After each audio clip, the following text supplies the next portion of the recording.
بسم اللہ الرحمن الرحیم نحمدہ ونصلی علی رسولہ الکریم۔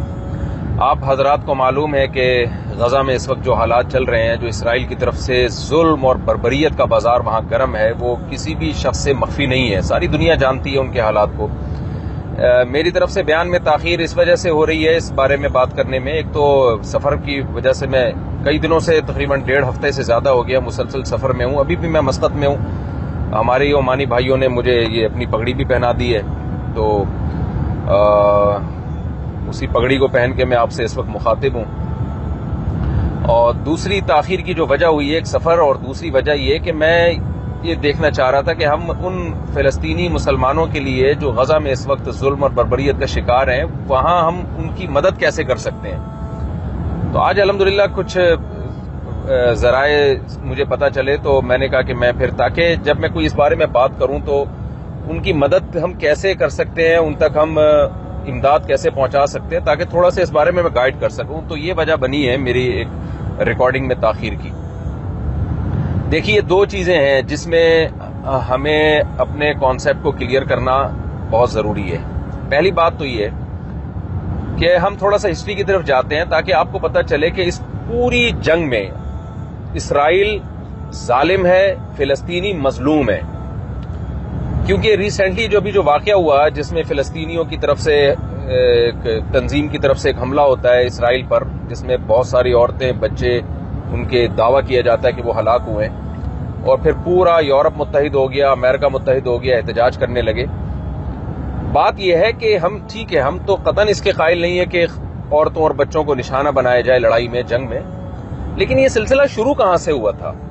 جب بھی اس طرح کا کوئی سلسلہ ہوتا ہے تو البادی الاظلم، عربی کی ایک مشہور کہاوت ہے کہ جو پہل کرنے والا ہوتا ہے نا وہ بڑا ظالم ہوتا ہے۔ اصل ظالم وہ ہوتا ہے۔ یہ حالات یہاں تک پہنچایا فلسطینیوں کو کس نے ہے؟ آپ اگر ایک طرف احتجاج کر رہے ہیں تو آپ دوسری طرف بھی تو احتجاج کریں۔ آپ حضرات کو معلوم ہے، اگر ہم 125 سال پیچھے جاتے ہیں تو جب دوسرے جنگی عظیم کے خاتمے کا ٹائم تھا، یہودیوں نے اس وقت مطالبہ کیا برطانیہ سے کہ ہمیں فلسطین میں ایک الگ ریاست چاہیے۔ یہودی پوری دنیا میں ایک ریاست بنانا چاہتے تھے، اس کے لیے مختلف ملکوں کا انتخاب کیا گیا، لیکن اس پہ اتفاق نہ ہوا۔ تو یہودیوں کے جو بڑے تھے، جو زیادہ شاطر دماغ تھے، انہوں نے کہا کہ اگر ہم اس میں مذہبی تڑکا لگا دیں اور یہود قوم کو ہم مذہب کے نام پہ جمع کرنا شروع کر دیں، تو مذہب ایک ایسی چیز ہے جس کی بیس پہ لوگ اکٹھے ہو جاتے ہیں۔ یہودیوں نے، جو صہیونی ہیں، انہوں نے یہ نعرہ لگایا کہ بیت المقدس چونکہ سلیمان اور داؤد علیہ السلام کا مرکز رہا ہے، یہودیوں کا قبلہ رہا ہے، اور وہاں سے ہماری خلافتیں دنیا پہ قائم ہوئی ہیں، لہذا وہ ہمارا ہے اور ہمیں وہاں جمع ہونا ہے۔ پوری دنیا میں ایک امن کی، ایک جنگ عظیم کے بعد ایک امن پیدا ہونے لگا تھا۔ ایک خامخواہ میں شوشہ چھوڑ دیا گیا کہ جی بیت المقدس میں یہودیوں کو لا کے آباد کیا جائے، اور اس کے پیچھے آباد کاری کے پیچھے منصوبہ یہ تھا کہ یہودی وہاں پہ ایک الگ ریاست بنائے۔ آپ کو معلوم ہے کہ دنیا میں کوئی کنٹری اس کی اجازت نہیں دیتا کہ آپ کسی کنٹری میں جا کے آباد ہونا شروع ہو جائیں اور آپ کی نیت یہ ہو کہ میں وہاں ایک الگ ریاست بناؤں گا۔ دنیا میں آج بھی کوئی کنٹری اس کی پرمیشن آپ کو قطعاً کسی صورت میں نہیں دے گا۔ اس کے لیے برطانیہ کا سہارا لیا گیا۔ 1917 میں برطانیہ نے اعلان کیا کہ جی ہم یہودیوں کو فلسطین میں آباد کریں گے۔ دنیا میں بڑا شور شرابہ ہوا اس پہ کہ یہ کیا ہو رہا ہے۔ برطانیہ نے یقین دہانی کرائی کہ فلسطینیوں کے جو حقوق ہیں، ان کا جو حق خود مختاری ہے، وہ اس سے بالکل بھی متاثر نہیں ہوگا، جو حقیقت میں ایک بہت بڑا جھوٹ بولا گیا تھا دنیا کے سامنے۔ بالآخر یہودی آباد ہونے لگے، اور دنیا سے 33% یہودی چند سالوں میں، 10-15 سال کے عرصے میں پوری دنیا سے سمٹ کے فلسطین میں اکٹھے ہو گئے، اور وہاں پر سورشیں ہونے لگیں، اور فلسطینی کو پتہ چل گیا کہ بھئی یہ جو آباد ہو رہے ہیں، ان کا مقصد یہاں ہماری حق خود مختاری کو چھیننا ہے اور اپنی ایک ریاست قائم کرنا ہے، اور جھگڑے شروع ہو گئے۔ جب 45 میں دوسری جنگ عظیم کا خاتمہ ہوا ہے، برطانیہ کمزور ہو چکا تھا، اور برطانیہ یہودیوں کو اس طرح سے سپورٹ نہیں کر سکتا تھا۔ اقوام متحدہ بیچ میں کودی ہے، اور اقوام متحدہ نے کچھ سفارشات پیش کی، جن میں ایک اہم سفارش یہ کہ یہ پورا علاقہ یونائٹڈ نیشن کے حوالے کر دیا جائے، اور دوسری سفارش یہ کہ اس کو بانٹ دیا جائے اسرائیلی اور فلسطینیوں کے، یعنی یہودیوں اور فلسطینیوں کے بیچ میں، کیونکہ مسلسل حالات خراب ہو رہے تھے، بارڈر پہ کشیدگی بڑھ رہی تھی۔ مصر، اردن، لبنان اور شام مل کے لڑتے ہیں، یہودیوں سے، اسرائیل سے، لیکن بجائے فائدہ ہونے کے اسرائیل اور زیادہ مضبوط ہو گیا. اس کو فلسطین میں موجود جو عرب تھے ان کے گاؤں تباہ کرنے کا موقع مل گیا. اس نے فضائی بمباری کر کے سینکڑوں گاؤں اسرائیل میں، فلسطین میں تباہ کر دیے اور لاکھوں عربوں کو ہجرت پہ مجبور کیا. ہزاروں شہید ہو گئے اور عربوں کی آبادی ان علاقوں میں جو اسرائیل کے کنٹرول میں تھے وہ سمٹ کے بہت تھوڑی چند ہزاروں تک رہ گئی وہ آبادی. یعنی اس جنگ میں بجائے مصر کو اور فلسطینیوں کو فائدہ ہونے کے الٹا نقصان ہو گیا اور 80% علاقے پہ اسرائیل کا کنٹرول ہو گیا جو کہ 100% غاصبانہ تھا. یعنی یہ وہ 80% تھا جو اقوام متحدہ نے بھی یعنی جو سفارش پیش کی تھی نا اس کے بھی خلاف تھا. یہ 80% علاقے پہ اور 20% علاقہ جس کو غزہ کہا جاتا ہے اور آج نقشے میں اس کو ویسٹ بینک سے تعبیر کیا جاتا ہے، یہ علاقہ اردن اور مصر کے پاس چلا گیا. 67 میں بہت بڑی وار ہوئی، آپ سب کو معلوم ہوگا. اس وار میں اسرائیل کی پوزیشن بہت زیادہ مضبوط تھی. مکمل امریکہ نے اسرائیل کو سپورٹ کیا، جو سپورٹنگ بالکل غلط تھی، بین الاقوامی قانون کے خلاف، یونائٹڈ نیشن کے لا کے خلاف تھی. اسلحہ دیا اور بالآخر اس جنگ میں بجائے فلسطینیوں کی مدد ہونے کے نتیجہ یہ نکلا کہ مصر کے بھی بہت سارے علاقے اور شام کے بھی بہت سارے علاقے اسرائیل کے کنٹرول میں چلے گئے اور اسرائیل نے مصر کے بھی بہت سارے علاقے اپنے قبضے میں لے لیے. اس کے بعد 73 میں دوبارہ جنگ ہوتی ہے. اس سے پہلے 56 میں بھی ایک جنگ ہوئی جس میں برطانیہ اور فرانس نے مل کے اسرائیل کی مدد کی اور نہر سوئس پہ قبضہ کیا. سوویت یونین کی دھمکی کے بعد یہ لوگ پھر پیچھے ہٹے ہیں. آپ اس پورے ان جنگوں میں آپ دیکھ سکتے ہیں کہ کس طرح سے برطانیہ، فرانس اور امریکہ اس غاصب اسرائیل کا ساتھ دیتا رہا ہے، جس کا ساتھ دینے کا اسلام کی کو تو آپ ایک طرف رکھیں، بین الاقوامی قانون کی روشنی میں بھی اور بین الاقوامی اور یونائٹڈ نیشن کے لا کے مطابق بھی کوئی تک نہیں بنتا اس کا. اس کے بعد لڑائی ہوتی ہے جی 73 میں. مصر نے کوشش کی کہ اپنے جو مقبوضہ علاقے ہیں ان کو اسرائیل سے آزاد کرائے، لیکن یہاں بھی مصر اور شام کی پوزیشن کمزور ہوئی اور اسرائیل بہت پاورفل تھا. لیکن اللہ جزائے خیر دے سعودی عرب کے بادشاہ شاہ فیصل شہید رحمۃ اللہ علیہ کو. شاہ فیصل شہید نے عرب ممالک کے ساتھ مل کے پالیسی بنائی اور بالآخر انہوں نے مغربی دنیا کو جو تیل جاتا تھا یورپ کو اور امریکہ کو، اس تیل کی سپلائی کو بند کر دیا، جس کی وجہ سے اسرائیل بہت مضبوط ہونے کے باوجود بھی کمزور ہو گیا. اسرائیل مضبوط تھا امریکہ کی وجہ سے اور ان مغربی طاقتوں کی وجہ سے. اسرائیل کمزور ہوا ہے اور پھر امریکہ بیچ میں کودا اور اس نے مذاکرات کروائے. مذاکرات میں یہ طے پایا کہ جی مصر جو ہے وہ غزہ کو خالی کر دے گا، جو فلسطین کا علاقہ غزہ کی پٹی ہے وہ مصر اپنی فوجیں وہاں سے نکال لے گا، اپنا تسلط ختم کرے گا اور مصر کے علاقے مصر کو واپس کر دیے جائیں گے. اس پر عمل ہوا اور اس کے بعد پھر فلسطینی نہتے ہو گئے اور یہودیوں کے رحم و کرم پہ ہو گئے. نتیجہ یہ نکلا کہ جو غزہ کا علاقہ تھا اس پہ دوبارہ سے اسرائیل نے کنٹرول حاصل کر لیا اور جو کچھ وہاں ہوتا رہا اس کی نیوز آپ پرانی خبریں اٹھائیں، پرانے اخبار اٹھائیں تو آپ کو پتہ چلے گا. وہ نیوز تھی جو بہت کم آ رہی تھی ہم تک. اس میں بھی جو ظلم اور بربریت دکھایا جا رہا تھا اس پہ بھی انسان کے رونگٹے کھڑے کرنے کے لیے وہ ظلم بھی کافی ہے. 2005 میں پھر فلسطینیوں کی مختلف تنظیموں کی طرف سے حملوں کی وجہ سے غزہ سے اسرائیل کو اپنی فوجیں نکالنی پڑی اور غزہ کو آزادی ملی. 2006 میں الیکشن ہوئے تو حماس وہاں پہ کامیاب ہوتی ہے ان الیکشن میں، لیکن اسرائیل نے اور امریکہ نے حماس کو دہشت گرد تنظیم قرار دے کر اس کی ریاست کو ماننے سے انکار کر دیا. اس کے بعد پھر لڑائیاں ہوتی رہی ہیں. آپ کو معلوم ہے 2021 میں رمضان میں جو کچھ اسرائیل نے کیا، نہتے فلسطینیوں پہ مسجد میں کس طرح سے فائرنگ کی گئی اور بچوں کو، عورتوں کو شہید کیا گیا. یہ جھڑپیں چل رہی ہیں اور بارڈر پہ الگ سے کشیدگی ہے. اس کے بعد یہ واقعہ ہمارے سامنے آیا ہے اور اس کے بعد اب جو غزہ پر جو بمباری ہو رہی ہے 1.1 ملین لوگ ہیں، 11 لاکھ لوگ ہیں جن کو 24 گھنٹے کا الٹیمیٹم دیا جاتا ہے کہ وہ علاقہ چھوڑ کے چلے جائیں، جبکہ مصر کا بارڈر بھی بند ہے اور چاروں طرف سے بارڈر سے نکلنے کا ان کے پاس کوئی راستہ نہیں ہے. ان کو حکم دیا جاتا ہے کہ جی وہ جنوب کی طرف چلے جائیں. آپ سوچئے کہ 11 لاکھ کی آبادی ایک 24 گھنٹے کے عرصے میں اپنا دفاع کیسے کر سکتی ہے. اور پھر وہاں جو بمباری ہوئی ہے تو بی بی سی کی نیوز کے مطابق جو BBC کی نیوز کے مطابق پورے کے پورے خاندان تباہ کر دیے گئے ہیں. پرسوں میں BBC کی نیوز سن رہا تھا کہ BBC نے بتایا کہ ایک شخص کا انٹرویو لیا جا رہا ہے جس نے بتایا کہ اس مکان کے اندر میرا پورا خاندان تباہ و برباد ہو گیا ہے بم گرنے سے. آپ بتائیے جب مغربی میڈیا یہ کچھ بتا رہا ہے تو حقائق تو اس سے 10 گنا شاید زیادہ ہو. آج پوری دنیا خاموش ہے. جس طرح سے بھرپور احتجاج ہونا چاہیے وہ احتجاج نہیں ہو رہا. میں ایک وہی بات کر سکتا ہوں جو اس وقت دیگر علماء کر رہے ہیں, دیگر مذہبی اسکالرز کر رہے ہیں کہ دیکھیے اس وقت ہم ایک دوسرے کو لان تان پہلی بات تو مت کریں. ہم یہ نہ کریں وہ یہ نہیں کر رہا, وہ یہ نہیں کر رہا, وہ ایسا ہے وہ ویسا ہے. یہ طریقہ اس وقت بہت غلط ہے. آپ یہ دیکھیں کہ میں کیا کر سکتا ہوں. سب سے پہلے تو ہماری ذمہ داری ہے کہ ہم سوشل میڈیا پہ بھرپور طریقے سے اپنا احتجاج ریکارڈ کروائیں کہ یہ غلط ہے, اس جنگ کو روکنے کی کوشش کی جائے. ہم اس ظلم میں کبھی بھی اسرائیل کو سپورٹ نہیں کر سکتے اور اسرائیل کے ہم مخالفت کریں گے. اور میں آپ کی اطلاع کے لیے عرض کروں کہ الحمدللہ سارے یہودی بھی اس وقت اسرائیل کے ساتھ نہیں ہیں. بہت سے لوگ ہیں جو انسانیت کے رشتے کو جانتے ہیں, ان کے سینوں میں بھی دل ہے. بہت سے یہودی بھی اس وقت ان صہیونی یہودیوں کے خلاف ہیں اور اسرائیل کے خلاف ہیں. تو ہمیں متحد, جیسے یورپ اس وقت متحد ہو گیا اور اسرائیل کو سپورٹ کر رہا ہے, ایسے ہی ہمیں متحد ہونا پڑے گا. ان تمام طاقتوں کے خلاف احتجاج ریکارڈ کروانا پڑے گا جو اس وقت اسرائیل کا ساتھ دے رہی ہیں.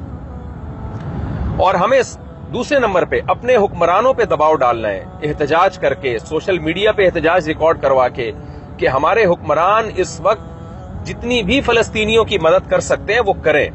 دیکھیں اس وقت اسلامی ملکوں کے پاس بہت بڑا المیہ یہ ہے اور یہ بہت بڑی سازش کے تحت یہ کیا گیا ہے کہ جو ملک فوجی لحاظ سے پاورفل تھے, جو اسرائیل کو آنکھیں دکھا سکتے تھے, یا تو ان کی فوجی طاقت کو ختم کر دیا گیا یا اکنامکلی ان کو تباہ و برباد کر دیا گیا, جس میں لیبیا کی مثال آپ کے سامنے, عراق کی مثال آپ کے سامنے, شام کی مثال آپ کے سامنے, وہاں کیا خانہ جنگی ہو رہی ہے, اور پاکستان کی مثال آپ کے سامنے ایک مضبوط فوج ہے لیکن اکنامکلی بالکل کھوکھلا کر دیا گیا ہے ہمیں. تو ایک بین الاقوامی ایجنڈا ہے جس کا اسلامی کنٹریز حصہ بن رہے ہیں, اور جن ملکوں کے پاس ایک اکنامکلی وہ بہت مضبوط ہے ان کے پاس کوئی مضبوط فوج نہیں ہے. یہ ایک بہت بڑا المیہ ہے اور یہ ایک بین الاقوامی ایجنڈا تھا جس کے تحت یہ سب کچھ کیا گیا, اور اس کے پیچھے بنیادی مقصد شاید اسرائیل کو مضبوط کرنا ہی تھا. اب ہماری یہ ذمہ داری ہے کہ ہم بھرپور احتجاج ریکارڈ کروائیں, ہم اپنے حکمرانوں پہ دباؤ ڈالیں کہ دیکھیں جو ریاست کی طرف سے جو آفیشلی احتجاج ہوتا ہے وہ پاورفل ہوتا ہے, اس کو دنیا سنتی ہے. ہمارے جتنے بھی اسلامی کنٹریز ہیں, بلکہ بہت سے غیر مسلم کنٹریز بھی اس وقت ایسے ہیں جو اسرائیل کو نہیں مانتے. اس وقت دنیا میں 20 یا 22 ممالک ایسے ہیں جنہوں نے ابھی تک اسرائیل کے وجود کو تسلیم نہیں کیا ہے, جن میں کچھ غیر مسلم کنٹریز بھی ہیں. تو ہم اگر متحد ہو کے ایک آواز اٹھائیں گے, حکمران تو جو کریں گے وہ کریں گے, لیکن ہم حکمرانوں کو احتجاج کر کے مجبور کرنے کی کوشش تو کر سکتے ہیں. مجبور نہ بھی کر سکیں, کل قیامت کے دن ہم اللہ سے یہ کہہ سکتے ہیں کہ اللہ ہم نے ان فلسطینی بھائیوں کے لیے سوشل میڈیا پہ یا پرامن احتجاج کر کے, جلوس نکال کے, ہر طرح سے جو ہمارے بس میں تھا, جو جمہوری طرز حکومت میں جو بھی طریقہ اختیار کرنا ہمارے بس میں ہے, جو ہماری طاقت میں ہے. دیکھیں کینیڈا اور UK میں بھی آپ احتجاج ریکارڈ کروا سکتے ہیں. پرامن احتجاج کروانا پوری دنیا میں یہ آپ کا حق ہے, آپ احتجاج ریکارڈ کروا سکتے ہیں. میں سمجھتا ہوں بہت سے غیر مسلم بھی آپ کے ساتھ دیں گے اس میں. تو کم از کم اس سے فلسطینی بھائیوں کو جو غزہ میں بمباری کا شکار ہے ان کو یہ تسلی تو ہوگی کہ کوئی ہمارے غم میں رونے والا ہے. مظلوم کے لیے یہ تسلی بھی ایسے موقع پہ بہت ہوتی ہے جب ساری دنیا نے مظلوم کو نہتا چھوڑ دیا ہو. یہ تسلی کہ کوئی ہمارے آنسوؤں میں ہمارے ساتھ رونے والا ہے, ہمارے آنسوؤں میں ہمارے ساتھ کوئی شریک ہے. دوسرا کام ہم نے یہ کرنا ہے. تیسرا کام ہم نے یہ کرنا ہے کہ جس طرح سے بھی غزہ کے مظلوموں تک ہمارے لیے مدد پہنچانا, ان کے زخمیوں کے علاج کے لیے, ان کے بھوکوں کو کھانا کھلانے کے لیے, ان کو کسی بھی طرح سے سپورٹ کرنے کے لیے ہمارے لیے مدد پہنچانا ممکن ہو, تو ہمیں مدد کا وہ طریقہ اس وقت بھرپور طریقے سے استعمال کرنا چاہیے. تو میں نے جہاں تک رابطے کیے, جہاں تک میری نالج ہے, پاک ایڈ ویلفیئر ٹرسٹ نے کوشش کی کہ اپنی ہم یہاں کسی طرح غزہ تک مدد پہنچائیں, لیکن آپ کو معلوم ہے, میں نے بتایا آپ کو کہ چاروں طرف سے بارڈر بند ہے. غزہ پہنچنا عملی طور پر کسی کے بس میں نہیں ہے, الا یہ کہ کوئی سرنگ بنا کے چلا جائے اور وہاں ان کی مدد کرے.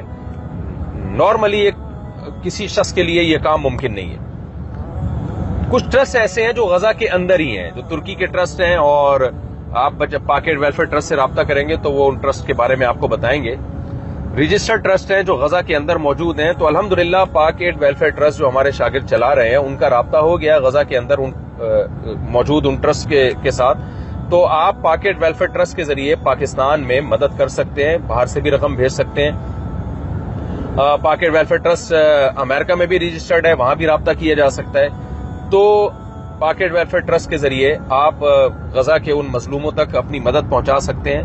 یہ میں سمجھتا ہوں کہ ایک یوں سمجھیں کہ جیسے واقعہ مشہور ہے نا کہ ابراہیم علیہ السلام کی آگ بجھانے کے لیے ایک پرندہ جو ہے وہ چونچ میں پانی لے کر آتا تھا، اور اس سے کہا گیا کہ یہ تو کیسے پانی بجھا سکتا ہے، اس سے آگ کیسے بجھا سکتا ہے؟ تو اس نے کہا کہ قیامت میں اللہ کو بتا تو سکوں گا کہ اللہ جو میرے بس میں تھا وہ میں نے کیا۔ یہ واقعہ مستند ہے یا نہیں ہے، لیکن اس سے جو سبق ملتا ہے وہ بہرحال وہ سبق بالکل ٹھیک ہے۔ تو ہم اس وقت فی الحال یہی کچھ کر سکتے ہیں۔ میری رائے یہ ہے کہ ایک تو ہم بھرپور طریقے سے احتجاج ریکارڈ کروائیں، جو لوگ اس وقت اسرائیل کا ساتھ دے رہے ہیں، جو ممالک اسرائیل کا ساتھ دے رہے ہیں، ان کے خلاف بھی احتجاج ریکارڈ کروانا چاہیے۔ اور تیسرے نمبر پہ ہمیں اپنے حکمرانوں پہ دباؤ ڈالنا چاہیے کہ وہ بھرپور طریقے سے فلسطین میں جو مظلوم ہیں، غزہ کے مظلوم اس وقت، ان کی مظلومیت پہ بھرپور طریقے سے بین الاقوامی سطح پہ آواز اٹھائیں اور اس ظلم کو روکنے کی کوشش میں اپنا بھرپور حصہ ڈالیں۔ اور ٹرسٹ کے ذریعے کوئی بھی ٹرسٹ جو قابل اعتماد ہو، آپ کے علم میں اگر کوئی اور ٹرسٹ ہے جو قابل اعتماد ہے تو آپ اس کے ذریعے رقم پہنچائیں، ان کی مدد کریں اپنے مظلوم بھائیوں کی۔ لیکن ایک بات خوب ذہن میں رکھیں کہ جب بھی اس طرح کے واقعات ہوتے ہیں تو اس میں 2 نمبر لوگ بھی بیچ میں کود جاتے ہیں، جو لوگوں کے جذبات سے ناجائز فائدہ اٹھاتے ہیں۔ زلزلہ میں، سیلاب جب بھی ملک میں آیا، اس طرح کے ڈیزاسٹر میں ہم نے دیکھا کہ کچھ فراڈی لوگ بھی بیچ میں آ جاتے ہیں۔ تو جو بھی قابل اعتماد ادارے ہیں، آپ ان کے ذریعے وہاں تک مدد پہنچانے کی کوشش کریں۔ تو الحمدللہ پاک ایڈ ویلفیئر ٹرسٹ نے اس کا انتظام کیا ہے، تو آپ پاک ایڈ ویلفیئر ٹرسٹ سے رابطہ کر سکتے ہیں۔ اسی ویڈیو کے آخر میں ان کا لنک موجود ہے، اور وہ کن ٹرسٹوں کے ذریعے غزہ تک مدد پہنچا رہے ہیں، ان ٹرسٹوں کا بھی آپ پاک ایڈ ویلفیئر ٹرسٹ سے ان کے بارے میں بھی آپ پوری معلومات ان سے لے سکتے ہیں۔ ہم دعا گو ہیں کہ اللہ ہمارے فلسطینی بھائیوں کی مدد فرمائے، اور اگر اس جنگ کو نہ روکا گیا بین الاقوامی دنیا نے تو یہ تیسری جنگ عظیم کی طرف معاملات جا سکتے ہیں۔ اس سے پہلے اللہ ہمارے حکمرانوں کو بھی ہدایت عطا فرمائے، جو جس قوت کے ساتھ احتجاج کرنا چاہیے شاید اس قوت کے ساتھ وہ احتجاج نہیں کر رہے ہیں۔ ہمارے جتنی بھی مسلم کنٹریز کے حکمران ہیں ان کو اللہ تعالیٰ بھرپور طریقے سے احتجاج کرنے کی اور اپنا جو حقیقی فرض بنتا ہے اس فرض کو ادا کرنے کی اللہ توفیق عطا فرمائے، اور بین الاقوامی دنیا کو بھی اپنا فرض نبھانے کی توفیق عطا فرمائے۔ ورنہ یہ وار اگر نہ روکی اور اسی طرح سے، کیونکہ سوویت یونین اور وہ کنٹریز جو اس وار کے اگینسٹ ہیں وہ پھر ہو سکتا ہے کہ عالمی طاقتوں سے خود ہی لڑنا شروع کر دیں، اور نتیجہ یہ نکلے کہ آپ کو پتا ہے اس وقت سوویت یونین کی یوکرائن سے بھی جنگ ہو رہی ہے، تو دنیا میں ایسا لگتا ہے کہ دوبارہ جنگوں کا آغاز ہو گیا ہے۔ تو اگر غزہ کی اس لڑائی کو روکنے کی نہ کوشش کی گئی اور یہودی کے ہاتھ کو پکڑنے کی نہ کوشش کی گئی، اسے اس ظلم سے روکنے کی نہ کوشش کی گئی، اسرائیل کے یہودیوں کو جو اس ظلم میں اسرائیل کے ساتھ دے رہے ہیں، ان کا ہاتھ اگر پکڑنے کی کوشش نہ کی گئی تو پوری دنیا جو ہے یہ حالات جو ماہرین بتا رہے ہیں، جو دنیا پہ نظر رکھتے ہیں، تجزیہ نگار ہیں، وہ بتا رہے ہیں کہ تیسری جنگ عظیم کی طرف یہ معاملات جا سکتے ہیں۔ تو ہم نے پوری دنیا میں کوشش کرنی ہے کہ انسانوں کا خون نہ ہو، چاہے وہ مسلم ہو غیر مسلم ہو۔ ہم نے انسانیت کو سامنے رکھ کر دنیا کو تیسری جنگ عظیم میں دھکیلنے سے مل کر روکنے کی کوشش کرنی ہے، اور اس کے لیے ہم سب کو، تمام دنیا کے تمام کنٹریز کو، چاہے وہ مسلم ہو غیر مسلم ہو، ہمیں اسرائیل کا ہاتھ روکنا پڑے گا، چاہے شرافت سے روکنا پڑے یا بزور بازو روکنا پڑے۔ تمام ممالک کو اپنا اس میں کردار ادا کرنا پڑے گا۔ اگر اسرائیل کو اس جارحیت سے نہیں روکا تو وہی کچھ ہوگا جو پہلی 2 جنگوں میں ہو چکا ہے۔ اللہ تعالی ہم سب کو ہدایت عطا فرمائے اور انسانیت پہ ہمیں ترس کھانے کی توفیق عطا فرمائے۔ وما علینا الا البلاغ۔